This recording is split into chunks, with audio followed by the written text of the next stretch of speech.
Salam alaikum, Azulf Laoun. Bonsoir. La Cour d'Alger a rendu son verdict hier, mercredi, dans l'affaire dite des parrainages frauduleux pour l'élection présidentielle du 7 septembre 2024. Trois prétendants à la présidentielle de 2024 dont les candidatures avaient été rejetées. Saïd Anarza, Belkacem Sahli et Abdel Hakim Hamadi ont été condamnés à 4 ans de prison ferme et une amende d'1 million de dinars algériens chacun. Les deux fils de Narza ont été également condamnés. Ils ont écopé d'une peine de 2 ans de prison ferme. D'après Amqran Azouza, le fils aîné de Saïd Narza, sa mère se trouve à l'hôpital Mustafa Bacha, admise en réanimation et inconsciente. Son état de santé est jugé très inquiétant. Amqran Azouza a laissé éclater sa colère à la suite de la condamnation de sa mère et a diffusé sur les réseaux sociaux des révélations sur la corruption de l'entourage proche du président Abdelmajid Tebboune. Cette condamnation de Saïd Narza et d'autres nous dévoile les véritables intentions d'un certain clan qui ne recule devant rien pour étouffer la moindre parole critique ou contestataire, quitte à instrumentaliser les institutions de l'État. Ce sont les mêmes pratiques décriées par le Hirak durant l'ère Bouteflika, les mêmes pratiques qui ont mené à la chute du clan Bouteflika en 2019. Le mépris ostensible du droit et la dignité sans cesse piétinée des Algériennes et des Algériens ouvrent sur des perspectives désastreuses. L'orientation absurdement répressive imposée par le régime qui accule la société au désespoir exacerbe les contradictions du régime en accentuant les nombreux clivages et conflits d'intérêts au sommet. Le tout répressif dans un tel contexte de dégradation de l'ensemble des indicateurs socio-économiques traduit avant tout l'aveuglement antinational du régime et l'ambiance de panique qui règne au sommet. Mais surtout, une guerre clanique qui mine le pays. Nous débattrons avec nos invités juste après cette petite intro.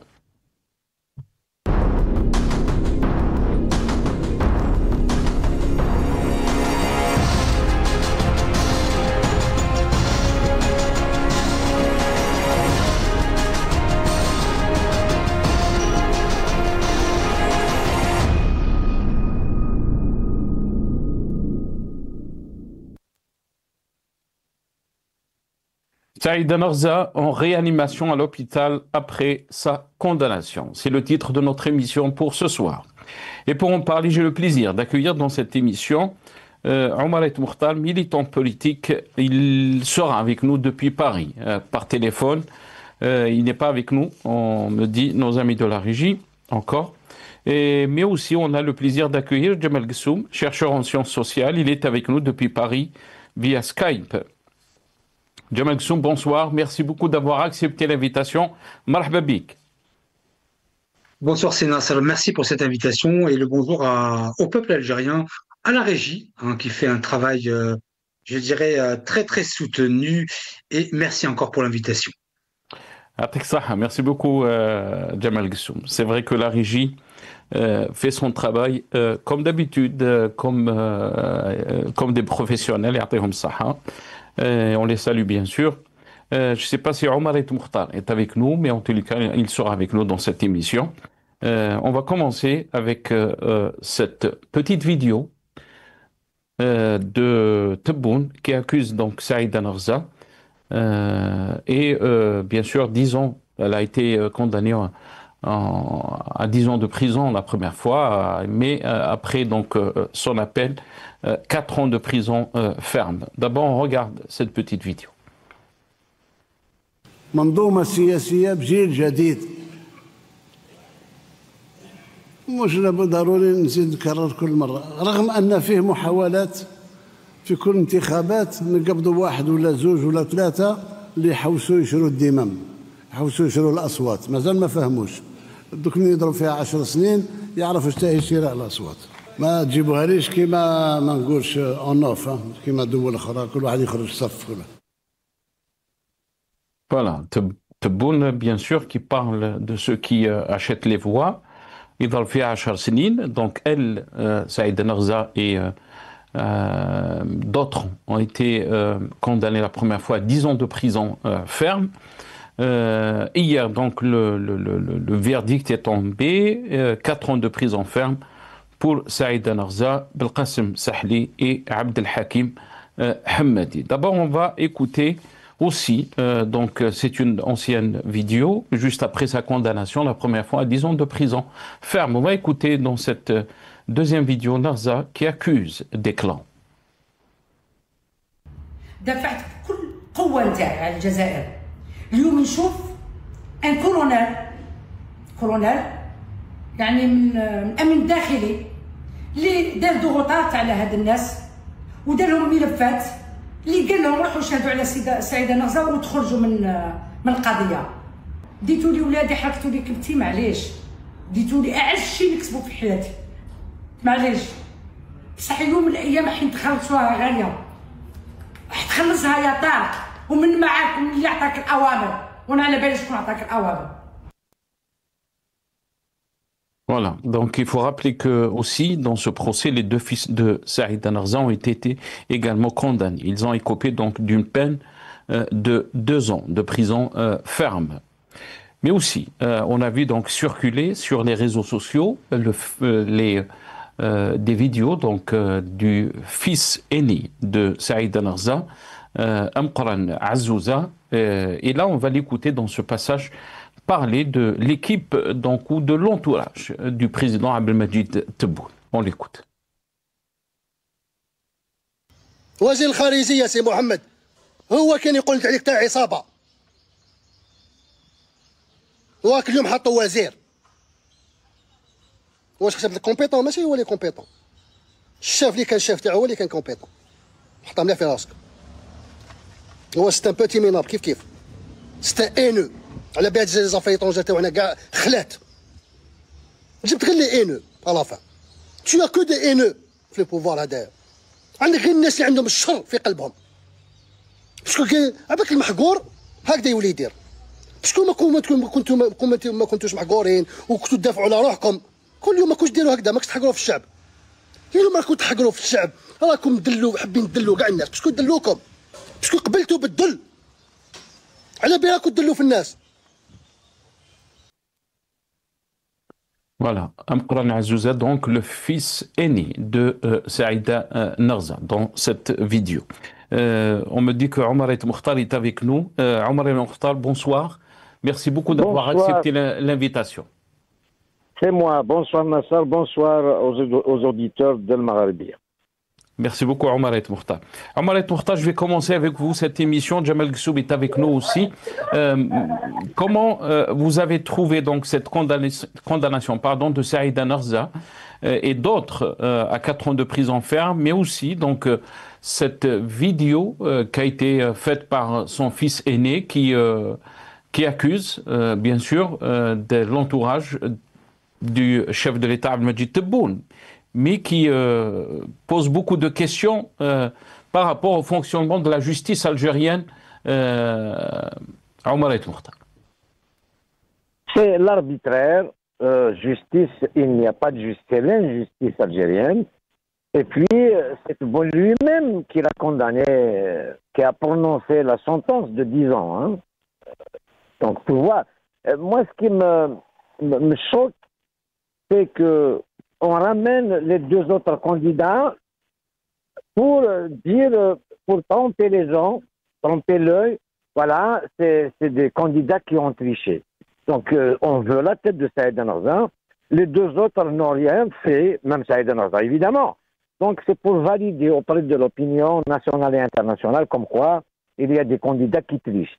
Alors que depuis 62, on n'a jamais eu une élection transparente, y compris celle de Tebboune. D'ailleurs, la première fois, moi j'étais là-bas, je sais de quoi il s'agit, on l'a placé, on l'a désigné, et puis la dernière, il s'est intronisé.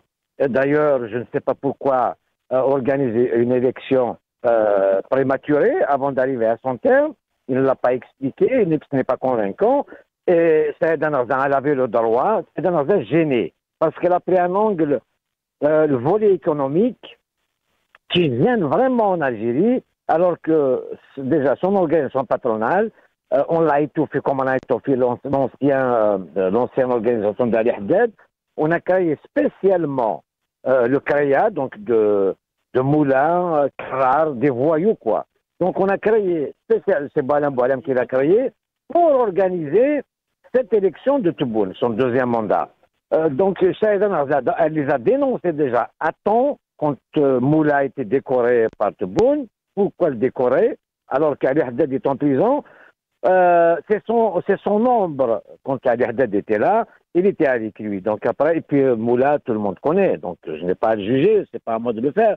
Donc Saïda Narza, elle gêne, elle connaît les secrets, mais le clan de Boualem a conseillé, mal conseillé bien sûr Tebboune, et voilà, on se retrouve, et la guerre faite à Saïda Narza, c'est de l'acharnement. Toute sa famille, ses enfants, donc le seul qui est parlé, c'est celui qui s'est sauvé. Enfin, il est en Europe actuellement. Parce qu'il était en train de travailler au Sahel, dans les pays du Sahel, au Sénégal et puis au Mali, tout ça. Ils ont investi là-bas. Donc, le problème aujourd'hui, je ne vois pas une voix se lever, dire assez de s'attaquer, de s'acharner sur cette femme. Personne ne peut parler parce qu'on parle, si tu parles, tu paies, comme dit le proverbe kabyle. Donc, tu dis la vérité, tu payes le prix. Donc, voilà, donc on va laisser ça dans comme ça. Il faut être à l'extérieur, comme nous, pour dire assez de cette injustice. Et le problème, c'est que ça affecte l'Algérie à l'extérieur. Qui va croire à l'élection de Tebboune? On le sait. Les résultats, on ne les a pas aujourd'hui. Le Conseil constitutionnel n'a pas donné encore les résultats, les chiffres, parce que Tebboune et les deux autres lapins ont déposé une plainte. Donc, il est où la justice? Ils sont où les chiffres? Ils s'en foutent. Il n'y a pas de... Qui va dire... Évidemment, moi j'ai parlé avec pas mal d'hommes politiques algériens, donc des partis politiques, qui disent il n'y a pas eu d'élection, donc on ne réclame rien. Ils le savent. On sait qu'ils sont... Voilà, donc c'est pas la peine. Saïda Narza est victime d'un acharnement honteux, qui indigne. Donc je ne sais pas comment qualifier cette mascarade. Moi j'ai honte à leur place. À leur place j'ai honte. Et puis ce qu'a dit son fils c'est une vérité bien évidemment. Ce qu'a dit son fils, moi je le sais. Hein. Tout le monde sait, les Algériens ne sont pas cons. On ne peut pas insulter leur intelligence comme ça. Donc les Algériens savent. Mais cette peur va engendrer de la violence. Cette peur, cette chape de plomb va engendrer des dégâts et de la violence. Même au sein de l'armée, on voit, y compris le fameux général Nasser al-Jinn, qui se retrouve en tôle. Là, il y a instabilité affichée du pouvoir. Tebboune est en train de dire n'importe quoi, de faire n'importe quoi. Il paraît qu'il arrive le matin, déjà il savonne tout le monde, il est coléreux, il savonne tout le monde. Et puis, voilà, il n'y a pas de décision. Il est tous les jours devant les caméras de la télévision. Et il déchaîne, il ouvre des choses, je ne sais pas ce qu'il ouvre d'ailleurs. Il met des grades aux militaires. C'est très dangereux ce que fait Tebboune pour le pays, pour l'avenir du pays. Très bien. Très bien. Restez avec nous, Omar Ait Mokhtar. Jamal Ghessoum, en quoi nous renseigne donc cette condamnation de Saïda Narza, Jamal Ghessoum, mais aussi pour beaucoup d'observateurs, au-delà des accusations de fraude dans la collecte des signatures, donc l'accusation donc de les chefs d'accusation, donc Saïda Narza et d'autres, la question, cette affaire, si on peut dire, ravive les critiques sur la gestion du processus électoral par l'ANI et pose beaucoup de questions, Jamal Ghessoum.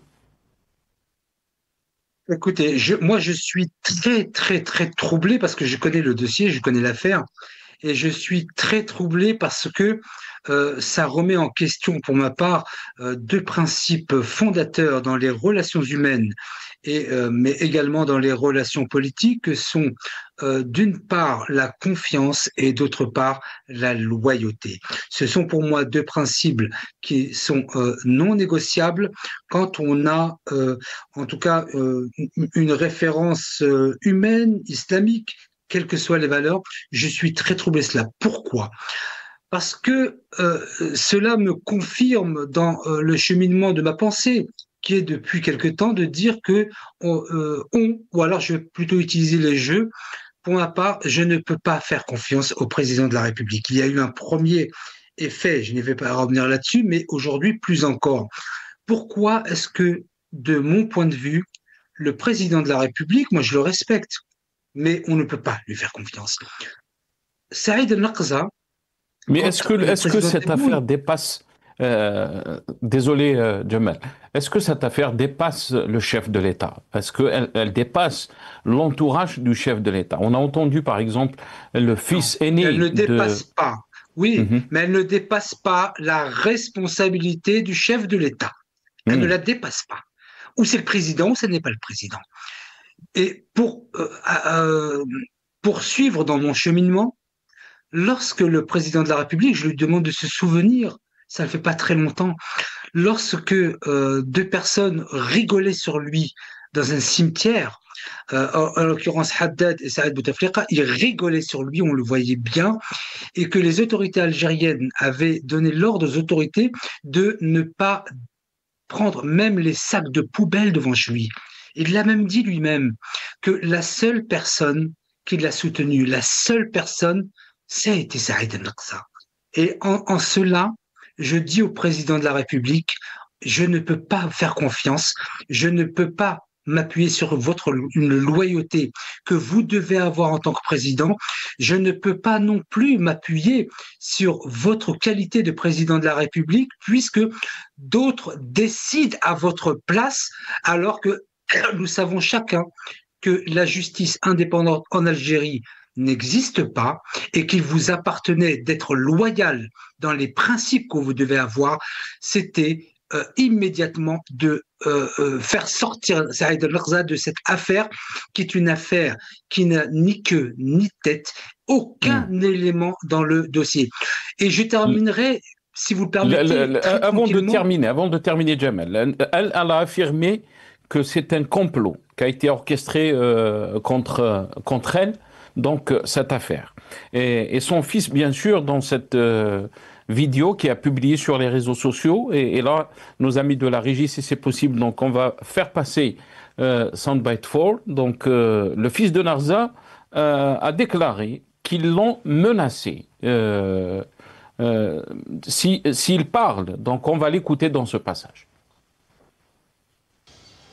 راح نهضر اليوم باسكو باش تفهموا بلي ما كاش عداله حقيقه يا با دو جوستيس ما كاش اليوم يعيطوا لي صباح ربي يميناسيوني بختي بلي دوك يدخلوا اختي للحبس هكذا يميناسيوني بلي خويا اللي راهو في الحبس قال لك نزيدو نبعتوه ما نبايش وني نبعتوه للصحراء ويزيدوا يدو خويا اللي عطاو له 18 موا واش راك تحوشوا ما فهمتش ما نسكتش انا ماني ساكت انا ماني ساكت لهم انا اخت يما للدرك اليومين للدرك اسو مومون مازالها انكونسيونت في السبيطار على جالكم vous êtes des assassins.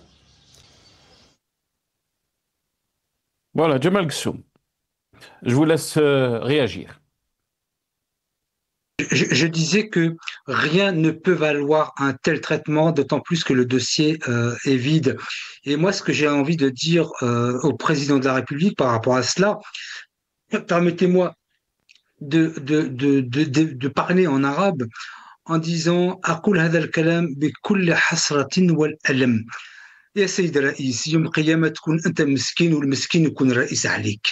Donc, je dis au président de la République que le jour du jugement dernier, si vous croyez, si vous êtes comme moi, musulman, je vous dis, et d'après ce que vous appliquez, je vous dis de la manière la plus respectueuse qui soit, lakum dinakum waliya dini.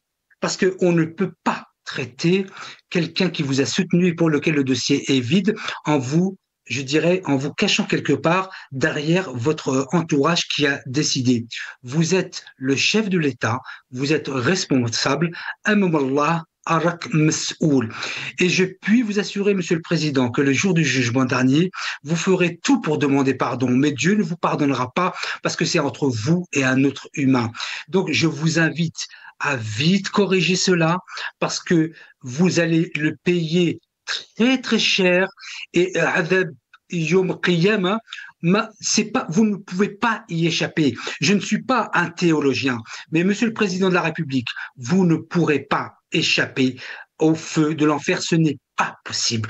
Donc, je vous aime bien, mais je fais appel à votre sens de l'humanisme, même pas sur le côté religieux, puisque visiblement, la religion ne l'emporte pas chez vous, mais un sens humaniste et de loyauté. Moi, je ne vous fais pas confiance. Et donc, je ne vous défendrai jamais, parce que si je ne pourrai jamais vous défendre autant que Saïd Narza l'a fait, et comme vous la traitez, moi, je ne vous défendrai jamais, parce que je préfère Allah subhanahu wa ta'ala alayk anta. C'est tout ce que je veux dire. Très bien. Reste avec nous, Jamal Ghassoum. Omar et Mukhtar, la situation qu'on est en train d'observer et évoluer depuis 2019, et c'est une situation qui est très inquiétante pour beaucoup d'Algériens, mais pour beaucoup d'observateurs. Omar et Mukhtar, on a vu par exemple les dernières élections présidentielles. Je vais vous donner la parole tout de suite. On a vu les dernières élections présidentielles de septembre 2024. Il y a eu donc une cacophonie des chiffres.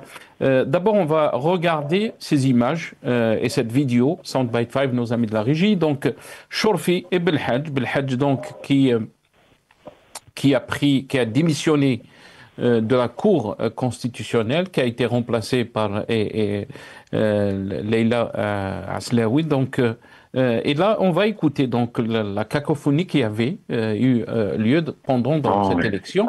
Et la question qui se pose, c'est qu'il y a eu une enquête, mais le problème, c'est qu'on n'a pas vu cette enquête aboutir à quelque chose, à des condamnations. On regarde la vidéo et je reviens juste après à mes invités. على تسجيل 5,630,196 صوت معبر عنه. الأصوات المعبر عنها 9,461,428. أولا المترشح الحر السيد تبون عبد المجيد قد تحصل على 5,329,253 صوت. أولا السيد تبون عبد المجيد تحصل على عدد أصوات 7,976,291. Voilà, donc la Khalouta Tebboune avait déclaré qu'une enquête était ouverte sur les élections. On l'écoute. هو نزولا عند رغبة المترشحين الثلاث أمرنا ببدء في تحريات دقيقة لاستفسار أولا وتوضيح يعني ما هي المؤثرات، ما هي التصرفات الشخصية، ما هي بالنسبة للشيء اللي جرى الاثنين. وهل نتائج التحريات ستعلن يعني بعد نهاية التحقيق؟ أكيد تعلن لأن الرأي العام مهتم بهالتحريات. Voilà. Omar et Mukhtar, je reviens à vous donc. D'abord, yani, jamais on est arrivé à ce point de gestion des affaires de l'État où il y a un clanisme, il y a des affaires de corruption, mais aussi une élection présidentielle qui a été gérée d'une façon... jamais on a géré une élection de cette façon. On a ouvert une enquête, mais pour l'instant, aucun résultat par rapport à cette enquête et on condamne des candidats qui voulaient être donc candidats à la présidence. Je vous laisse réagir, Omar El Mokhtar. annonce تحريات رغبة من المترشحين Amchiche de la FFS ou l'autre du MSP doivent nous donner des comptes en dehors de Tebboune. Moi, je ne l'appelle pas chef de l'État comme Guessoum, parce que je n'ai aucun respect pour lui aujourd'hui. Je le dis, je vais le redire autant de fois qu'il le faut. Pour l'homme Tahariat, c'est un menteur. D'abord, il y a un mensonge. Ça, c'est une chose. Mais vous avez dit que Belhadj a démissionné, n'a pas dit, on ne démissionne pas. Ils s'ennuient dans son bureau. Il a demandé à être ambassadeur en Europe. Ils ont tous envie de se soigner. En Europe, quand il est dans un pays européen, après c'est passé là en Allemagne, en Belgique et tout ça. Voilà ce qu'ils font, ces gens-là. Et puis installer leurs enfants, leur progéniture. C'est le moment, il a l'âge, donc ses enfants le poussent à installer ses enfants pour évidemment transférer tout l'argent qu'ils ont accumulé parce que tout le monde prend de l'argent. En justice, des ministres, tout le monde prend de l'argent. Donc voilà, c'est les mêmes méthodes depuis 62. Concernant Saïd Anarzan, cette affaire n'a pas livré tous ses secrets.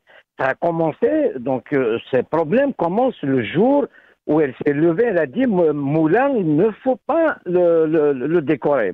Mais Boualem a insisté, le créa, machin truc, préparer le deuxième mandat de Tebboune.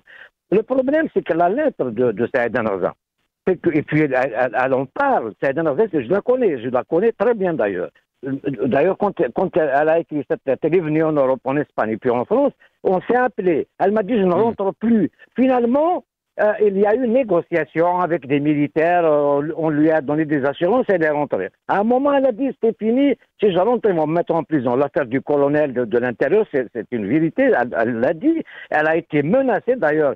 C'est quand elle a été menacée d'aller à Anta qu'elle a pris l'avion. Donc, mais il y a quelque chose de caché dans cette lettre. C'est qu'elle a dénoncé une chose, la même mise des entreprises turques en Algérie. C'est la régence d'Alger qui revient, elle s'est étonnée. Comment ça se fait que tous les Koulougli, je ne sais quoi, avec Boualem, qui l'est aussi, mais les entreprises turques avec leurs banques, c'est la même mise de l'économie algérienne par les Turcs. Donc elle l'a dit avec Erdogan évidemment, et Tebboune, il a un fil à la patte. Donc cette affaire Saïd Anarzan va révéler des secrets catastrophiques pour cette mafiocratie d'Alger. Mais donc tant mieux, mais Inch'Allah, elle va pas être mise à mal. Saïd Anarzan, elle va sortir bien évidemment. Donc maintenant il est à l'hôpital. Mais aucun pays au monde n'a fait ce qu'elle a fait la juge. Elle a fermé la salle d'audience. On ne ferme pas la salle d'audience. C'est la première fois que j'entends ça. Elle a peur de quoi? Elle est malade en plus. Ils ne se sauveront jamais. Ils vont se sauver où? Donc, c'est de l'acharnement, l'humiliation. Ils l'ont outragé et humilié, et toute sa famille d'ailleurs. Ça, c'est pour faire peur aux autres. Donc, candidats, aux gens qui peuvent dire la vérité et tout ça. Donc c'est pour faire, c'est la terreur qui est semée, mais cette affaire va engendrer, comme je l'ai dit, de la violence. Et puis, pour Jamal Guessoum, aujourd'hui, je lui dis bravo, bienvenue au club, mais ne continue pas à appeler Tebboune président parce qu'il n'a pas été élu. On sait. Mais d'après vous, Omar El Mokhtar, pourquoi ils ont été poursuivis en justice? Bon, on les accuse bien sûr de fraude. Non, mais on ne les a pas poursuivis. On veut la tête de Saïd Anarzan. Ce n'est pas par rapport à cette élection, bien sûr. Vous savez, on lui a dit de soutenir Tebboune. Vas-y, soutiens Tebboune, s'il te plaît, tu as tout ce que tu veux.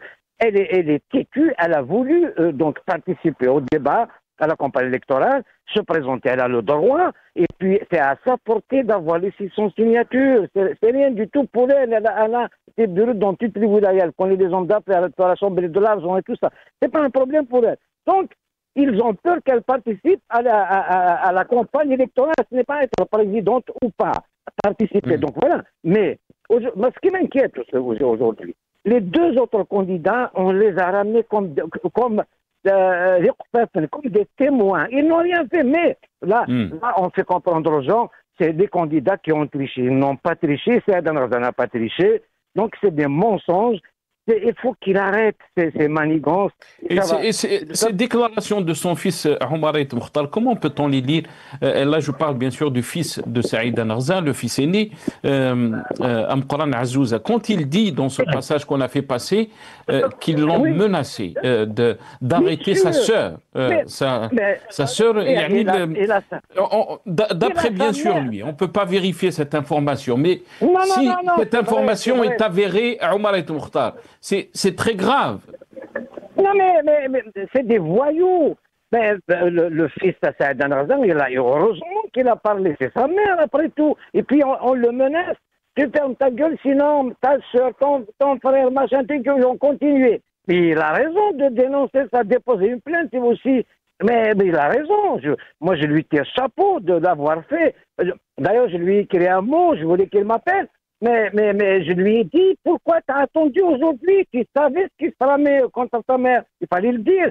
Je dirais qu'il a respecté sa mère et ne voulait pas donc faire, mais il a tout à fait raison. Je le salue. Il faut dénoncer. Et j'appelle les hommes politiques parce que ce qu'on sait, nous, tous les Algériens le savent, mais les hommes politiques, les partis politiques, il faut absolument qu'ils tirent la sonnette d'alarme. Il est où cette armée? Il y a une armée en Algérie, ou là, il y a l'armée à lui. C'est là, on dit que c'est l'armée qui gère. C'est Tebboune qui gère, ou c'est Boualem ou c'est la Turquie. Il faut que les gens parlent. Et ça suffit de cette gestion catastrophique et puis mafieuse. Restez avec nous, Omar Ait Mokhtar. Très bien, restez avec nous, Omar Ait Mokhtar. Jamal Ghessoum, Omar Ait Mokhtar vous a dit bienvenue au club, Jamal Ghessoum. Mais si on revient un peu sur cette affaire de Saïd Narza, cette condamnation, Jamal Ghessoum, et je sais que vous connaissez Saïd Narza et vous savez, vous m'avez dit dans d'autres émissions aussi qu'on a fait sur l'affaire donc de Saïd Narza, vous connaissez le dossier. Le problème qui se pose, c'est que depuis 2019, le Hirak, quand il s'est élevé, il s'est soulevé, pardon, il a appelé à ce que toute la Isaba s'en va.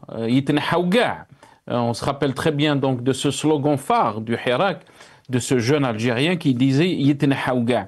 Est-ce que vous pensez qu'on est dans les mêmes pratiques qu'il y avait dans l'ère Bouteflika, que c'est toujours donc les mêmes mécanismes de fonctionnement du régime avant Bouteflika ou dans l'ère Bouteflika ou même maintenant sous l'ère de Abdelmajid Tebboune? Alors tout d'abord, effectivement, je voudrais répondre à M. Ait Mokhtar. Je ne ferai jamais partie de votre club parce que j'ai une notion et une définition de ce qu'est la politique et la diplomatie qui m'oblige à utiliser les termes, je dirais, les plus respectueux. Et quand j'appelle Monsieur le Président, oui, je l'appelle Monsieur le Président, mais je veux arriver à faire en sorte, et ça a été le cas dans des cas précédents où cela a fonctionné. Ce fut le cas pour Rachid Nekaz d'ailleurs, pour lequel j'avais appelé sa libération sur Al-Maralibia. Donc, je tiens un langage qui tend à atteindre des objectifs et avec le respect, la diplomatie. Mais Jamal Ghessoum, est-ce que vous pouvez... Est-ce que vous avez entendu donc les passages, les vidéos qu'on a fait passer du fils de Saïd Narza, qu'il a accusé, si on peut dire, de pratiques de mafia, ce qui se passe donc au sommet de l'État. Concernant donc cette condamnation de sa mère, il avait même fait déclaration comme quoi on a menacé d'arrêter sa sœur et de l'emprisonner s'il continue donc à parler. Ces pratiques, on ne peut pas les appeler de pratiques des gens qui sont dignes de responsabilité des institutions de l'État. Je comprends bien. Simplement, je tiens dans la posture qui est la mienne et qui espère que cette affaire va être réglée, mais les autres affaires également, à avoir une posture politique et diplomatique qui me permette d'atteindre un objectif qui serait sa libération sa libération le plus vite possible. Ça, c'est une chose. Maintenant, on ne va pas faire comme les Français font avec Boualem Sansal, c'est-à-dire utiliser une personne, c'est ce que M. Aïd Mortal est en train de faire, pour viser le président Tebboune ou viser l'État. Et donc, qui serait dans la même posture que la France, qui est en train de foncer Boualem Sansal. Nous avons aussi nos propres travers algériens qui vont profiter de cette affaire pour taper sur l'État algérien et ça ne lui rendra pas service. Donc je ne tiens pas à ce que l'affaire de Saïd El-Naqza serve pour des motifs politiques fallacieux. Maintenant, je vais revenir sur votre première question quand vous avez parlé du Hirak. Moi, j'ai envie de dire, et ça, c'est tout le monde le sait, c'est que quand il y a eu le Hirak, je vous prie de me croire qu'il y avait moins de raisons en 2019 d'avoir toutes ces manifestations qu'aujourd'hui. Il faut le savoir. C'est-à-dire qu'aujourd'hui, il y a des affaires qui transparaissent depuis 2020 que l'on n'avait pas vu avant. Ce qui veut dire que s'il y avait un soulèvement, une manifestation, je pense vraiment que cela pourrait avoir une étendue beaucoup plus supérieure à celle de 2019. Et donc, c'est la raison pour laquelle j'appelle le président à la raison, à sa responsabilité. Monsieur Aïd Mortal me dit oui, mais il ne faut pas l'appeler le président. Mais vous savez, quand vous voulez... Non, donc, ce que vous êtes en train de dire, Djemal Guessoum, juste pour donc clarifier ce que vous êtes en train de dire, Djemal Guessoum, c'est que vous êtes en train de dire que les causes qui nous ont menés donc au Hirak sont moindres, si on peut dire, par rapport à ce que nous vivons maintenant. S'il y a un soulèvement, ça va être encore plus important et peut-être entre guillemets violent. C'est ce que vous êtes en train de dire. Oui, c'est exactement ce que je suis en train de dire. Parce que ce qu'il faut bien comprendre, c'est qu'en 2019, tout était centré autour du 5e mandat, qui représentait un symbole de longévité, un symbole, je dirais, de la politique utilisée à outrance pendant 20 années. Mais aujourd'hui, la différence qu'il y a, d'abord, à l'époque de Bouteflika, rahimahullah, il y a des réalités qu'il faut dire, on peut le dire, c'est que on pouvait parler sur le président, on pouvait parler, il n'y avait pas autant de personnes incarcérées. Aujourd'hui, ça n'est pas le cas. Donc, il y a autant de harraga, voire plus, qu'à l'époque de Bouteflika. Le hogra qu'il y a aujourd'hui, elle est bien supérieure au temps de Bouteflika. Et quand je dis, je reviens sur cela pour clarifier ma position, c'est que quand M. Aïd Mortal me dit bienvenue au club, d'abord, moi je vous dis tout de suite, je fais pas partie de votre club, je suis pour l'Algérie, une et indivisible. Comprendra qui veut. Mais je suis en train de dire que, en appelant le président de la République, je lui dis que au-delà de ce qui se passe autour de son cabinet, c'est que moi, en tant que président, puisque je le reconnais en tant que président, je lui fais endosser toute la responsabilité de président de la République. Et ça, c'est un acte politique qui me semble aller de pair et non pas de diviser, parce que Monsieur Aïd Mortal ou bien d'autres de vos invités, à chaque fois, vous parlez de clans dont on ne connaît rien. Hein. Moi, je suis un légitimiste. Il y a un président de la République qui décide et qui peut décider de tout, que ce soit le cas ou pas. Je lui endosse toute la responsabilité de ce qui se passe dans le pays parce qu'il est président de la République. Et moi, je l'interpelle en cette qualité en lui disant, malgré que c'est vrai que j'ai une certaine affection pour lui, ça vous le savez depuis longtemps, mais cette affection ne peut pas dépasser les bornes, c'est-à-dire à traiter Saïd El-Naqza qui l'a soutenu. J'ai dit au président de la République, ayez une seule qualité, celle de la loyauté. On ne peut pas avoir un président qui n'est pas loyal. Pour ceux qui vont vous critiquer, Djemal Guessoum, mais là, peut-être je vais donner aussi la parole à Omar Aïd Mortal. Pour ceux qui vont vous critiquer, souvent, dans nos émissions, quand je vous ai invité, vous avez toujours refusé le mot de détenu d'opinion.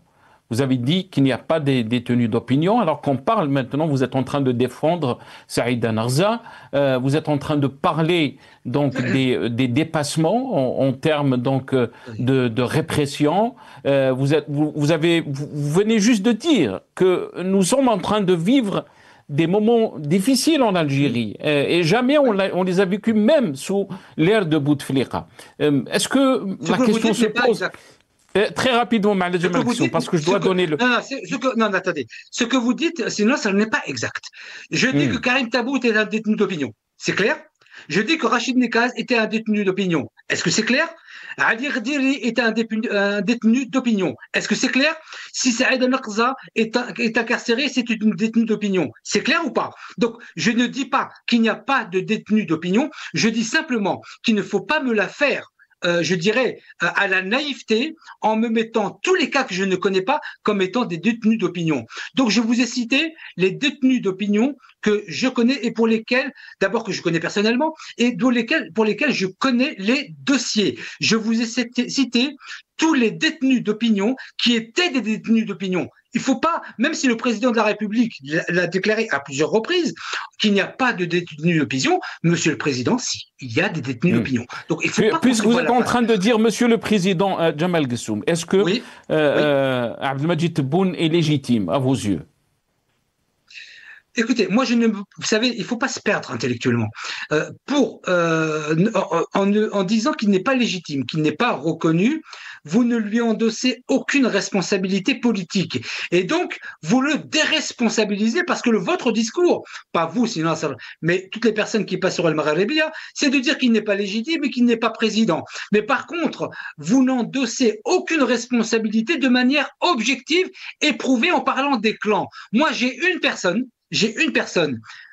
légalement ou pas légalement installée pour laquelle je peux endosser la pleine responsabilité, c'est Abdelmadjid Tebboune, président de la République. Il est le président et donc je ne me fuis pas à faire une dilution de la responsabilité. J'ai un responsable politique qui est Abdelmadjid Tebboune. Que ce soit lui qui dirige derrière ou pas, ça ne m'intéresse même pas parce que en réalité derrière on ne sait pas qui dirigerait. Donc j'ai un président de la République, je le reconnais en tant que président de la République, je lui porte toute la responsabilité de ce qu'il fait sur terre et le jour du jugement dernier. C'est tout. Très bien. Reste avec nous, Djemal Ghessoum. Omar El Mokhtar, si vous voulez réagir, bien sûr, je vous donne la parole. Il m'a envoyé une pique, cette Algérie arabe qui m'exclut parce que moi je ne suis pas arabe, il faut revoir les... Mais Omar El Mokhtar, il n'a pas parlé d'Algérie arabe, il a parlé d'Algérie... Non, mais il a parlé de l'Algérie Mouahada. Alors cette Mouahada, il faut arrêter... Unie, oui, unie. Il a parlé d'une Algérie unie. Unie dans le sens... Cette Algérie arabe, moi je ne suis pas arabe, donc elle m'exclut. Omar El Mokhtar, on ne va pas... Je sais... C'est très important. Je sais comment vous... Je sais cette question. Elle est... Mais répondez d'abord sur les questions qui ont été posées par Djemal Ghessoum. Et si vous voulez réagir par rapport... Depuis 62, rien n'est réglé. Ni l'identité, ni la présidence, rien n'est réglé. On est en train de nous enfoncer. On n'a pas réglé l'histoire de l'identité. On ne peut pas avancer. Est-ce qu'on est arabe ou pas? Il parle de Wahda al-Wataniya. La Kabylie a toujours défendu cette Algérie, mieux que toi d'ailleurs. Donc aujourd'hui, arrêtons. Si nous sommes arrivés à cette situation, il n'y a pas de justice en Algérie.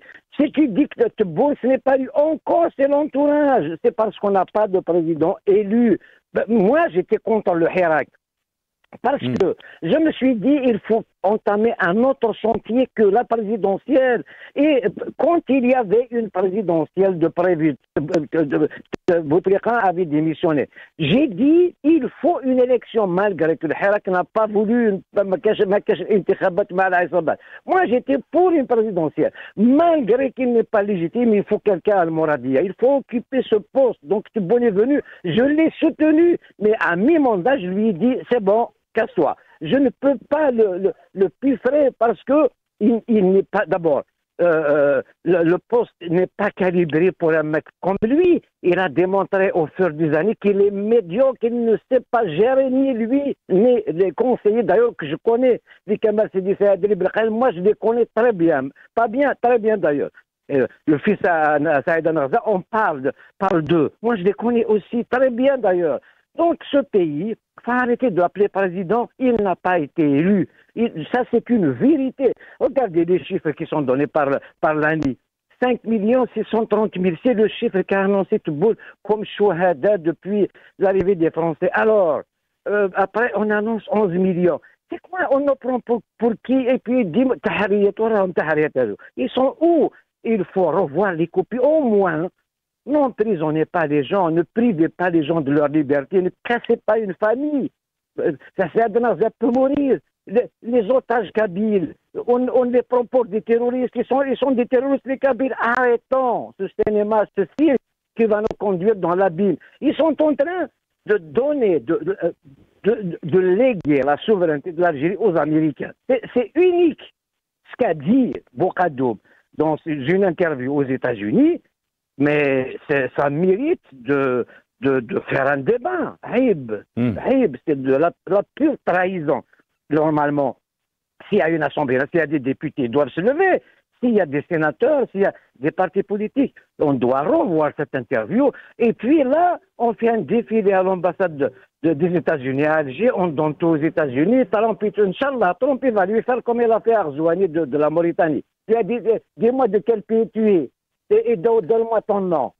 Tu comprends? Nous sommes un petit pays. Il a fait ça à Zelensky. Inch'Allah, il va inviter tout le monde là-bas. Je ne vais pas dire un gros mot. Bon, écoutez, il faut que ça change. Ça suffit.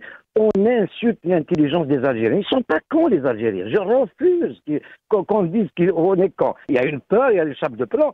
Les gens partent, les gens ont peur de rentrer chez eux. 63 ans après cette indépendance, on a peur de rentrer dans notre pays parce qu'on dit ce qu'on pense.